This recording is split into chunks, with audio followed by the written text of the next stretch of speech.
Let's be real, bro. This life can be tough. May bills, may problema. Minsan, meron pang heartbreak on the side. Pero listen to this. Romans 8:18. For I consider that this present time suffering are not worth comparing to the glory that is to be revealed to us. Sabi ni Paul, kahit gaano kabigat yung pinagdadaanan mo ngayon, wala yan sa level ng glory na nakaabang sa atin mula sa ating Panginoong Hesus. Parang ito lang yan.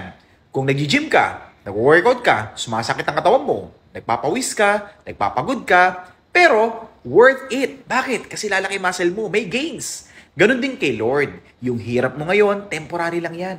Pero yung reward, eternal yan. So kapag down ka, remember, pain is temporary. Pero yung glory kay Christ is forever. Kaya kapit ka lang. Huwag kang bibitaw. Kasi si Lord, sure win yan sa dulo.